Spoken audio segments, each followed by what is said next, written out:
Olá, estamos de volta com mais uma entrevista aqui no seu portal RSN e a minha conversa de hoje, que eu adoro recebê-lo aqui, eu tenho certeza que você adora ouvi-lo e vê-lo, é o nosso bispo diocesano, Dom Hamilton. Seja bem-vindo mais uma vez aqui nos nossos estúdios. Obrigado, Cristina, pelo convite. E é sempre bom estar com vocês, que estão sempre em sintonia com a Rede Sul. E também neste momento, onde nós vamos bater um papo a partir de Corpus Christi. E aí, quem sabe, entramos também em outros assuntos importantes, né? Curiosos até, Curiosos né? do momento. Eu conversava com o Dom Hamilton um pouquinho antes da gente começar a conversar aqui e eu falei que eu gostaria de saber a origem de Corpus Christi. Mas primeiro, eu sei que ele vai nos contar, e é uma história linda que eu me apaixonei, mas primeiro eu gostaria de saber qual vai ser a programação. É amanhã, né, Dom Hamilton, nessa quinta-feira. Não é um feriado propriamente dito, ele é um ponto facultativo. Isso mesmo. É um ponto facultativo para o Estado, embora muitas capitais e cidades elas guardam como um feriado, mas é facultativo. Algumas capitais, sobretudo, né, elas pediram, isso tem um decreto, para que fosse feriado, como é o caso de São Paulo, Curitiba, Belo Horizonte e a grande maioria das cidades do interior dos estados do Brasil. Alguns países, porque a festa de Corpus Christi ela é universal, ou seja, é da Igreja, né, católica em todas as partes do mundo. Então, países onde não é feriado, nessa quinta-feira, se celebra no próximo domingo, mas se celebra. Por exemplo, eu já estive num curso em Quito, e lá era no domingo, porque na quinta-feira era tudo muito normal, e no domingo, então, foi feita a missa de Corpus Christi e se saiu em procissão com o Santíssimo Sacramento de uma igreja até a catedral, onde o bispo deu a bênção. Então, é uma festa importante para a Igreja Católica e ela cai geralmente 60 dias depois da Páscoa. Então, na quinta-feira, depois da solenidade da Santíssima Trindade, que nós celebramos domingo passado, nós celebramos então, nessa quinta-feira, a festa Corpus Christi, Corpo de Cristo. É o mistério da Eucaristia celebrado com ênfase. Seria uma continuação da Quinta-feira Santa. Mas na Quinta-feira Santa, nós iniciamos aquela celebração com o branco, com muita festa, alegria, mas ao término daquela missa, nós já vamos entrando no clima da Sexta-feira Santa. Então, aquela alegria ela é quebrada quase que automaticamente. Então, hoje nós celebramos em Corpus Christi a Eucaristia como festa mesmo, uma festa mais do que devocional, uma festa de adoração a Jesus presente no mistério eucarístico. Na Igreja Católica, nós cremos que ali está presente realmente Jesus. Não é uma simbologia. Ele disse, tomai e comei, tomai e bebei. É meu corpo, é meu sangue. Por isso que o Padre, na pessoa de Jesus, nós chamamos in persona Christi, ele consagra, é Jesus, então ele fala em primeira pessoa, né? Tomai e comei. Ele não diz tomai e comei o corpo de Cristo ou o sangue de Cristo, o meu corpo. Naquela hora o Padre é a pessoa de Cristo que consagra. Então, nós cremos nesse milagre chamado transubstanciação. Santo Tomás de Aquino, na Idade Média, que tentou explicar o que não tem explicação. Como ele era um grande intelectual, um dos maiores, né, da Igreja, um teólogo, um filósofo, então ele buscou à luz da razão mostrar a existência de Deus e também buscou mostrar como era esse milagre, né? Ele muda na essência, ele não muda na forma, né, nas espécies. Então continua o gosto de pão, o gosto de vinho, mas a essência é Jesus Cristo, no seu corpo, sangue, alma e divindade. Então a Igreja, ela como que uma continuidade da Quinta-feira Santa, nós celebramos então com ênfase em todas as paróquias do mundo católicas, na quinta-feira, como foi dito, ou no domingo. Para o Brasil continua sendo, então, quinta-feira, e aqui em Guarapuava. Eu tenho memórias afetivas, assim, bem bacanas, eu acredito que grande parte das pessoas que nos assistem também, que quando a gente era criança, a gente tingia serragem, juntava tampinha de garrafa, enfim, para enfeitar as ruas. Ainda preserva essa tradição, não com tanto ênfase, né, Dom Hamilton? Então, essa tradição, ela começou no Brasil no período colonial e, sobretudo, nas cidades barrocas, mais tradicionais de Minas Gerais. Então, pela influência do barroco, uma influência portuguesa no período colonial, se buscou dar ênfase esse dia para a passagem de Jesus Eucarístico no final da missa. É o único dia que a igreja permite que, ao término da missa, o padre não dê a bênção normal, mas ele dá a bênção com o Santíssimo Sacramento depois de uma procissão. Então, lembrando o Domingo de Ramos, quando as pessoas enfeitaram as ruas com flores, com mantos, com palmas para que Jesus passasse. Então, quando Jesus vem no ostensório, se começou a tradição de enfeitar a rua com mantos, com flores. Aí se começou a tradição da serragem colorida e outros materiais, como tampinhas, até hoje se usa. A gente envolvia em papel alumínio, Isso. E outras, ao longo do tempo, foram surgindo outros materiais, né, que se sujava menos, porque era um trabalho danado, para tingir a serragem. Hoje se usam coisas práticas também, nem sempre fica tão bonito. TNT, porque é muito prático de esticar e se coloca alguns adereços, mas é uma forma de demonstrar o amor, a adoração, o respeito àquele que vai passar. E é só o padre, aqui no caso o bispo, que vai com Jesus sacramentado, é para Jesus passar. Essa tradição, ela caiu um pouco em muitas cidades. Com a pandemia, nós tivemos então 2 anos a 3 que não aconteceu dessa forma. Eu me lembro quando eu cheguei aqui em plena pandemia, nós fizemos uma missa mais restrita, depois eu saí com o Santíssimo Sacramento de carro e por quase 2 horas eu percorri as ruas da cidade dando bênçãos e parava em frente dos hospitais, um local assim bastante complicado, com pessoas internadas, cheios os hospitais, postos de saúde, né? Mas agora voltou com muita ênfase em muitas cidades. Na nossa nós teremos grande parte das ruas enfeitadas, mas o ano que vem será todo o percurso. Ai, que lindo. Agora nós temos cidades que voltaram porque elas tinham como uma tradição bonita e muita visitação. Por exemplo, não só as cidades mineiras, mas a cidade de Bitinga, no estado de São Paulo, que é chamada a capital do bordado. Do bordado. Então lá tem a tradição de colocar bordados. O padre tem inclusive um sapato especial para que não saia, não enrosque nas linhas, né? E todos aqueles bordados, eles são recolhidos e depois são enviados para as instituições sociais venderem e a renda fica para as instituições. E assim nós temos em vários locais. Essa é uma outra coisa bonita que tem sido incluída. E o ano que vem nós vamos incluir também com ênfase. Além de enfeitar a rua para Jesus passar, que as pessoas tragam agasalhos, produtos não perecíveis.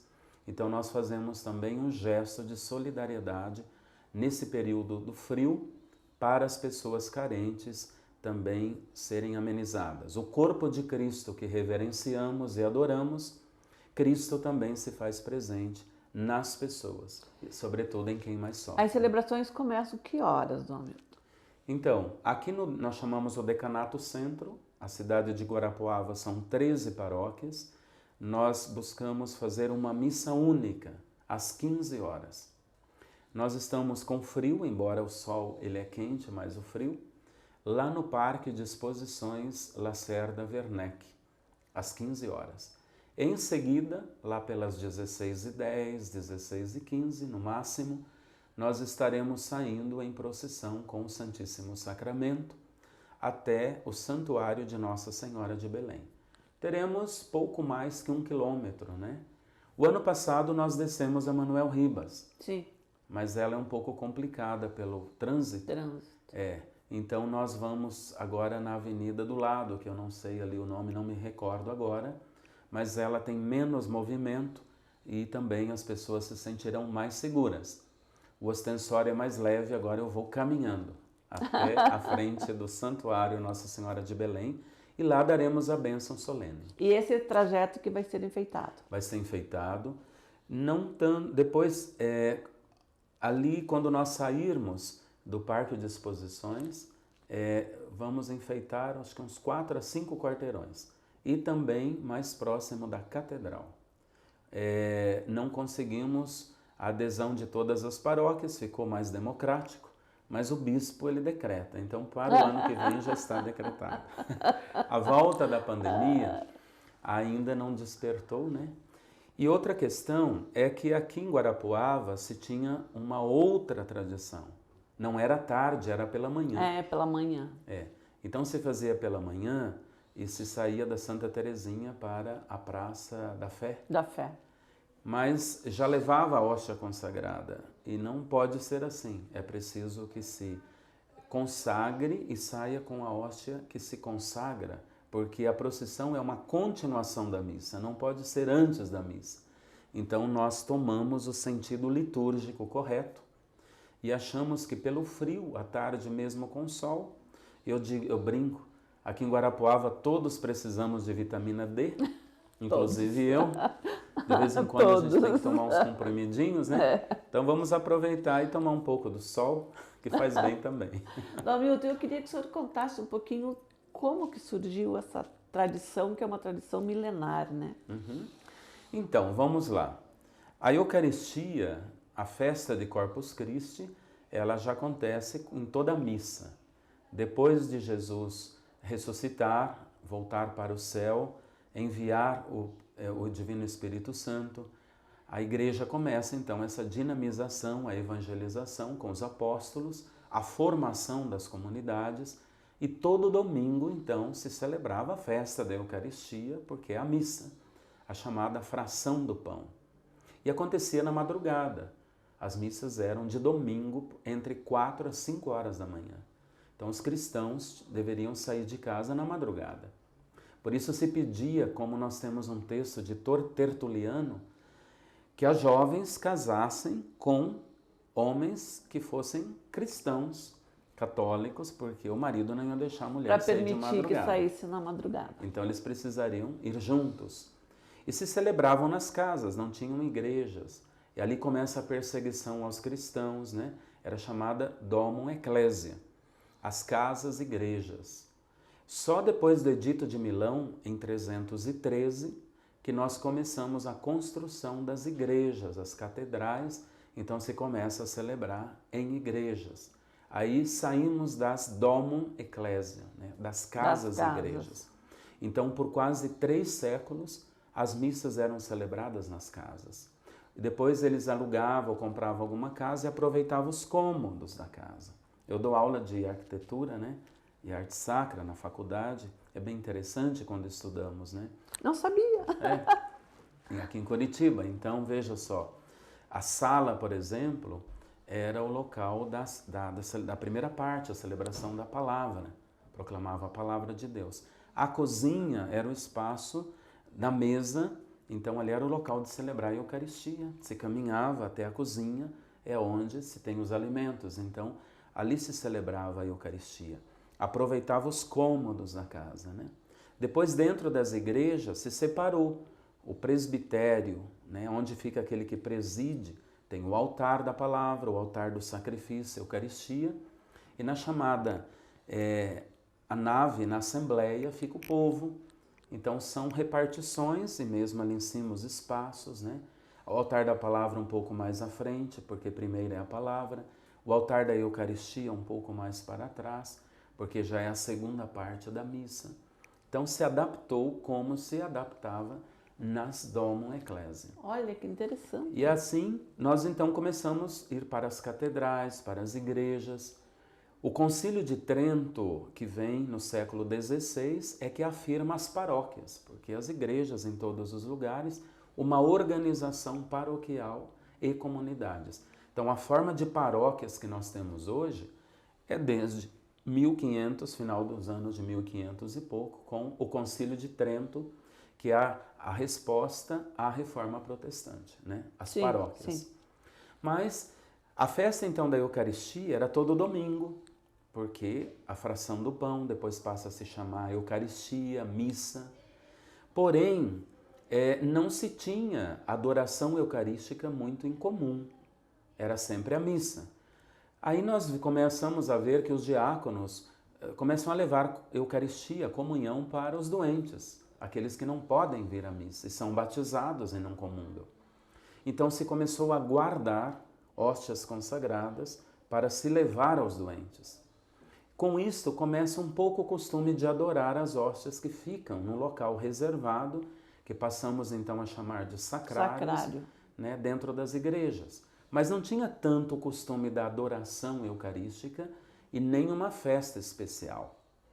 No ano de 1294, parece, final aí do século XIII, o Papa Urbano IV, através de uma bula, Transitorium, alguma coisa, ele então oficializa em toda a Igreja Católica, em todo o mundo, a solenidade de Corpus Christi. Por quê? Dois fatos antecederam a esta bula ou decreto do Papa. Primeiro, as chamadas aparições de Jesus a uma mística, hoje santa, Santa Juliana de Corlinon, na Bélgica.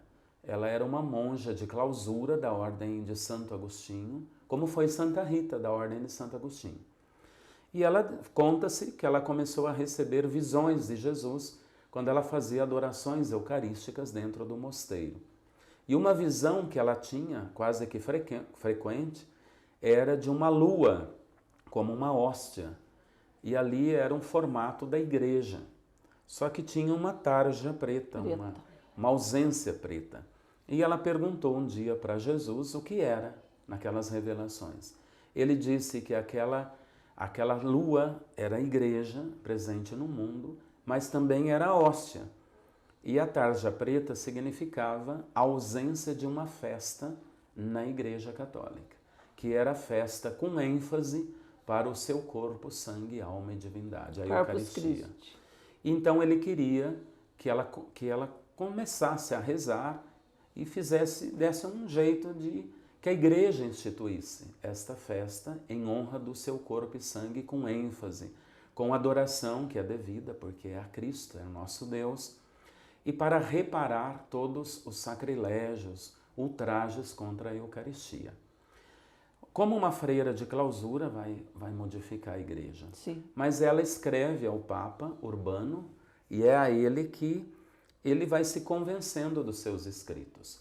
Um ano antes dele decretar, aconteceu um milagre eucarístico. Nós temos muitos milagres eucarísticos na igreja, né? E alguns eu cheguei a presenciar, visitei em Lanciano, que é o mais famoso, o do século VIII, na cidade de Lanciano, no norte, acho que fica mais ou menos no norte da Itália, mais ou menos, norte a centro da Itália. Esse é o mais famoso. A hóstia que virou carne, o vinho virou sangue, e ficam expostos, né, para a gente ver. Isso no século VIII. Nós cremos, mas o milagre eucarístico vem para confirmar, né? E aconteceu um no norte da Itália, na cidade de Bolsena, um ano antes do decreto do Papa, que já estava pensando por causa das revelações de Santa Juliana de Corlinon. O que dizia um padre, Pedro de Braga, alguma coisa assim, era um padre muito bom, mas ele duvidava muito da presença real de Jesus na Eucaristia. E passando por aí, no norte da Itália, em Bolsena, estava a caminho de Roma, ele foi celebrar uma missa nessa cidade, e no momento da elevação da hóstia, ela começou a gotejar sobre o corporal e sobre o cálice. Então, este milagre eucarístico, o Papa mandou recolher o corporal todo ensanguentado. Até hoje ele está exposto, né, com todas as marcas de sangue, seco já está, né? E foi aí que antecedeu o milagre, então, que do século XIII, milagre eucarístico de Bolsena, que também confirmou um ano antes o que o Papa lança como decreto. E nada mais, nada menos, o Papa chama Santo Tomás de Aquino para que pudesse escrever a missa, né? Sobretudo Sim. Os cantos da missa de Corpus Christi. E Santo Tomás de Aquino, como grande filósofo e teólogo, ele escreveu os cantos, solenizou a Corpus Christi, pelo menos ali em Roma, Itália. E para nós hoje, o que ficou dessa missa é o canto Tão Sublime Sacramento. É de Santo Tomás de Aquino, que para a bênção solene, no final, se canta, né? Tantum ergo, em latim se lê Tantum ergo, Tão Sublime Sacramento. Escrito, composto por Santo Tomás de Aquino. Então essa tradição aí de quase 700 anos, né, da festa de Corpus Christi, deu ênfase também às adorações eucarísticas. Não só ir à missa para comungar Jesus, mas também adorá-lo, uma vez que ele permanece no sacrário. Os papas, depois do Concílio Vaticano II, reforçam a importância da adoração. João Paulo II, Bento XVI e também o Papa Francisco. Então, é importante também os momentos de vigília eucarística, ou vigílias, adorações eucarísticas, bênçãos com o Santíssimo. Porém, nada substitui a participação na missa e comungar, tomai e comei, né? E comungar o próprio corpo de Jesus eucarístico para sentir essa vida de Deus em nós. Pois é, Dom Milton, ouvindo o senhor falar, contar toda essa história, você passa a ver o real significado das celebrações, né? O senhor, e você tem um novo olhar, né? O senhor acha que o católico, o cristão, ele tem consciência dessas coisas? Ele vai, a hora que ergue o Santíssimo, ele consegue absorver o que realmente aquele momento representa? Porque eu acho que são poucas as pessoas que têm acesso a histórias como essa que o senhor acabou de contar, né?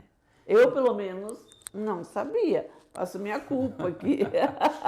Então, hoje, como nós temos a internet e temos muitos sites, né? Temos de todas as religiões, Sim. igrejas, nós temos muitos sites católicos bons, que trazem a história, o significado. Eu fui pesquisar, por isso que eu perguntei. Isso mesmo. Então hoje, eu creio assim, o católico ele se interessa, mas tem tantas coisas no dia a dia que nós corremos para dar conta das coisas práticas, né? É uma enfermidade, é um problema familiar, a crise financeira, a criança na escola. Então, às vezes, se vai para a igreja mais por obrigação do que por opção. E muitas vezes a nossa fé, ela tem uma tradição, né? Eu sou católico porque meus pais, meus avós Sim. foram. Eu sou dessa igreja porque Foi eu nasci imposto, nela. Né, praticamente. Eu já ouvi também muitos evangélicos. Olha, uma senhora esses dias me procurou lá, que eu fui em reserva do Iguaçu fazer uma visita pastoral. Fiquei 4 dias visitando as comunidades, né? Então uma senhora disse, eu não sou católica, mas eu gostaria de conhecer o bispo. Aí ela disse, eu sou evangélica, fui criada na igreja evangélica, mas eu queria conhecer o bispo. Me deu uma bênção. Aí eu dei uma bênção. E ela voltou e disse, estou feliz agora. Me deu um abraço e foi embora. Então, assim, se tem uma tradição, né, de família ou da religião e menos opção. Como tem, às vezes, menos opção e mais tradição, a gente não se interessa muito. Nós ainda ficamos naquela catequese para a primeira Eucaristia, catequese para a Crisma, e deixamos de aguçar a curiosidade da fé. Nós precisamos, porque nós somos seres curiosos. Sim. Não é isso? Até esses dias eu li uma frase que dizia assim, cuidado com quem você desabafa. Porque muita gente não está afim de escutar você e ajudar você. Ela está afim de receber uma informação. que daqui a pouco ela passa para frente e vira fofoca. Sim, e é bem isso mesmo. Então, assim, é mais informação do que uma curiosidade de formação que as pessoas buscam. Então, hoje, como nós temos esses meios, eu não preciso nem abrir um computador. Nós temos o celular. É tão prático. Então, em qualquer momento, eu quero saber tal coisa. Bota lá no dicionário Google, né? Hoje é o dicionário Google. O grande amigo, companheiro de todos aí. Você acha tudo, né? Tudo que quer e até o que não quer. Então, assim, hoje está muito prático e muito rápido. Então, falta mais essa curiosidade para crescer na fé, falta mais a busca de aprofundar o conhecimento religioso. São João diz na primeira carta que Deus é amor. E só é possível conhecer a Deus, aliás, amar a Deus, se eu conhecê-lo. Para nós na Terra, como conhecer? Se Deus é Espírito e verdade. Então, a gente lê sobre isso. Lê sobre Deus. Nós temos muitos livros bons, livros de espiritualidade, métodos de oração. Os santos da igreja, muitos deixaram métodos de oração. Santo Inácio de Loyola, Santa Teresa d'Ávila, Teresinha do Menino Jesus, São Paulo da Cruz, São Bento, a leitura orante da Bíblia. Tudo isso ajuda, mas cada um faz a sua experiência na medida em que vai conhecendo Deus. Então, conhecer mais ajuda eu vivenciar, é isso que você fala. Então, naquela hora, eu vou absorver mais o mistério, eu vou mergulhar mais no mistério, eu vou viver aquele momento como um momento único da manifestação de Deus. Senão fica um pouco teatral, fica mais teatral do que experiência. Mecânico, né? Até. E a fé passa pela experiência. Sim, com certeza. Passa pela experiência. Não, eu tenho que ir na missa. Eu ouço, eu tenho que ir na missa. Né? Eu tenho, para mim, é uma coisa imposta. Né? Não que eu quero ir à missa. É diferente. Diferente. Né? Claro que a igreja tem seu mandamento, são 5 os mandamentos da igreja, os 10 mandamentos da lei de Deus, né? Amar a Deus sobre todas as coisas é o primeiro mandamento. Sim. A igreja pede, pelo menos, comungar pela Páscoa da Ressurreição, guardar domingos e festa. Domingos, já sabemos o que é, o dia da Páscoa do cristão, a ressurreição de Cristo. E festas aqui é Corpus Christi, é uma das festas que nós chamávamos Dia Santo de Guarda. Numa época mais rural, o povo guardava muito, né? Muitos santos. Dia de Santa Luzia, dia de Santo Antônio. Ele mesmo fazia o seu feriado em respeito àquele santo. Então, na tradição de uma religiosidade católica bastante tradicional, tinha, hoje, como nós estamos, ainda a nossa diocese tem muitas comunidades rurais e guardam muitos, mas nós estamos mais hoje nas cidades, né? E as cidades cresceram. Então, aí nós dependemos também das leis aí do estado, do município.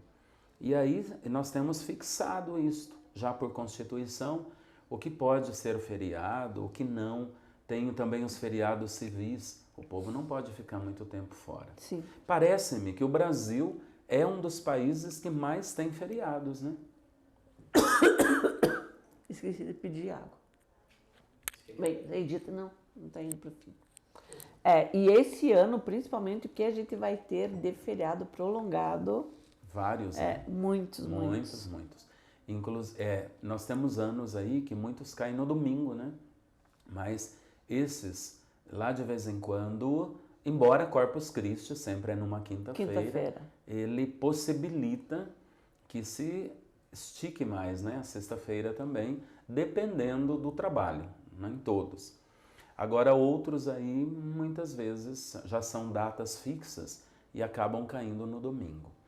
O mais importante, sobretudo para o cristão católico, é participar. Não é um feriado para o descanso, que também se descansa, mas é o gesto de reverenciar o Cristo que nós comungamos em cada missa, mas que também nós precisamos ser Eucaristia. Aí entra a dimensão, uma outra dimensão. Aquilo que eu comungo, eu me transformo nele. Né? Eu me cristifico, eu me cristianizo, mais ainda cada vez que eu comungo. Isso os documentos da igreja, os santos, então o magistério da igreja nos fala. A importância de ser Eucaristia, graça para o outro. São Paulo da Cruz dizia assim, você que comunga Cristo, está deixando Cristo comungar você? Como é que Cristo pode comungar a mim? Ou seja, contar comigo. Eu dar um testemunho de fato, de fé, de amor ao próximo, né? É muito fácil, às vezes, celebrar a fé dentro da igreja, nos seus ritos, na sua simbologia, nos seus sinais, a Eucaristia é um sinal. Materializar, né, Dona? Mas quando eu saio da igreja, talvez minha fé fique lá dentro. E lá fora, dentro de casa, na família, no trabalho, diante de uma pessoa que está sofrendo, eu fico insensível, né? Eu fico insensível. A insensibilidade e a indiferença, eu diria, ela neutraliza o sacramento. O efeito do sacramento é aquilo que Deus garante e é correto. Agora eu deixo de fazer a minha parte. Eu sempre digo, olha, em tudo Deus faz a metade, a outra metade sou eu que devo fazer. Por quê? Ele me fez a sua imagem e semelhança.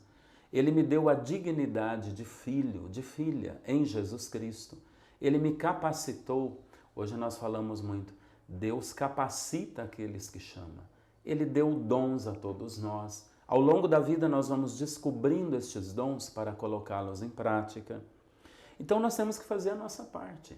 A gente reza, dá a bênção, nos sentimos cheios de Deus, comungamos, participamos da missa, da Eucaristia, da celebração da palavra, de devoções, rezamos o terço. Só que nós precisamos também agir. Deixa que essa graça que eu recebo se expanda, transborde. Onde? Principalmente no amor aos nossos semelhantes. Ser Eucaristia. Quais são as dimensões da Eucaristia? É a partilha, é a solidariedade. Porque é assim que Deus parte, Deus não se rasga, Ele se parte. Por isso em cada hóstia, cada pedaço, Ele está por inteiro. Para quê? Para formar unidade, para formar comunhão. Se a Eucaristia é comunhão, eu preciso formar comunhão. Preciso gerar a fraternidade que Cristo gera em nós. Se ali ele é uma partilha, uma multiplicação para nós, eu preciso me multiplicar, ser sinal também de partilha. Da minha vida, do meu tempo, dos meus bens. Já falamos esse ano sobre a campanha da fraternidade. Sim. Então, o pão que eu comungo não está distante do pão que eu devo partilhar. Pão em todas as mesas, dai-lhes vós mesmos de comer. Isso é bíblico, é o mandamento de Jesus. Amar o próximo como a ti mesmo, depois de colocar a Deus acima de tudo. E esses mandamentos, eles estão... Um é o primeiro, Deus. O próximo está aqui. Ele disse, é semelhante. É um e o outro, mas são semelhantes. Para eu enxergar o Cristo presente no outro. O Papa Francisco fala muito disso. O Cristo que você comunga na Eucaristia, você precisa comungar com a carnalidade da outra pessoa. A outra pessoa é carne. É uma carne que sofre, é um coração ferido, são lágrimas derramadas, é um corpo enfermo prostrado, é alguém num presídio, é alguém que está no mundo das drogas ou dos vícios. Então, o que eu posso fazer para ajudar esse Cristo que está sofrendo, que é uma continuação de uma forma espiritual, uma presença mística de Jesus. Então, o sacramento não está longe da vida cotidiana, pelo contrário. Pelo contrário, né? Está muito integrado. Ele me fortalece para que eu vá cheio dessa graça, essa força de Deus, levantar a outra pessoa, curar a outra pessoa, ser uma presença de Deus. E tem uma frase que eu gosto muito, diz assim, talvez naquele momento você é o único evangelho que o teu irmão possa ler. Olha que lindo. Naquele momento você precisa de um abraço. Se você der um abraço, não precisa falar de Deus. Sim. Ali está a presença de Deus. Se alguém está precisando de um sorriso, né, para levantar a autoestima, você dá um sorriso e diz, você é importante. Naquele momento você é Jesus levantando aquela pessoa. Então a sua presença de fé, nos mínimos sinais, pode curar tanta gente. Esse é um milagre possível da multiplicação, né? Tão importante para nós. Lindo, lindo. Eu costumo dizer que cada vez que o Dom Hamilton vem aqui, a alma da gente se rejubila, né? Porque é uma coisa que não se explica. Eu tenho certeza que com você também é a mesma coisa. Mesmo porque, Dom Hamilton, a repercussão das suas entrevistas são bem grandes. As pessoas sempre dizem que o senhor tem que estar mais presente. Ah, muito bem. Bem bacana isso. Então eu queria agradecer mais uma vez, né, pelos seus ensinamentos e convidá-lo para que cada vez, o senhor já sabe, né, a Portal ESE, né, é seu também. Esses dias eu estava lembrando, está na hora de eu fazer uma visitinha a Cristina. E assim, olha, nós cruzamos os pensamentos. Com certeza. Eu posso ainda trazer um fato interessante para Corpus Christi? Por favor. Veja, que sentido tem essa procissão? Porque nós não damos a bênção ali, saímos com a hóstia consagrada, a missa continua. É uma extensão da missa até na catedral para dar a bênção. Esse momento dessa caminhada lembra o Antigo Testamento, o livro do Êxodo, né? O povo que foi guiado por Moisés saiu da escravidão e foi para o deserto em busca da terra prometida. E foram 40 anos ali sendo purificados no deserto. E esse povo foi alimentado com qual alimento? Sobretudo o maná. O maná era uma espécie, se a gente quiser criar, né, era uma espécie de neve que caía, né? Quando o povo estava com fome, então caía, e eles tinham que comer naquela hora. É muito interessante. Olha, interessante. Não podia juntar. Sim, e nem guardar. E nem guardar. E juntar. Caía, tinha que comer. Então, quem acumulava, estragava ou desaparecia. Então, o não acúmulo, a partilha, todos tinham, né? As analogias, né? Isso é importante. Muito então, importante. assim como no deserto o povo caminhou em busca da terra prometida, alimentados pelo maná, que era a prefiguração da Eucaristia, Jesus fala disso em São João, nós também caminhamos com o Cristo vivo, que agora ele é o novo maná para o Novo Testamento, e nós caminhamos rumo à terra prometida, que é a vida eterna, né? Que nós entraremos depois da nossa morte ressuscitados. Nós cremos, professamos na nossa profissão de fé, né? Nós dizemos, dentro do cristianismo, dentro do catolicismo. Então, essa procissão também tem esse sentido do novo êxodo.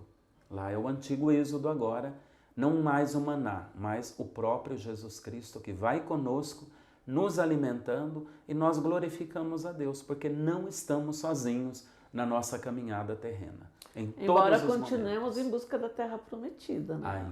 Ainda. O Guimarães Rosa, no Grande Sertão Veredas, ele diz: a vida é uma trajetória que nós caminhamos em busca do paraíso perdido, né? Por causa do pecado. E é isso mesmo.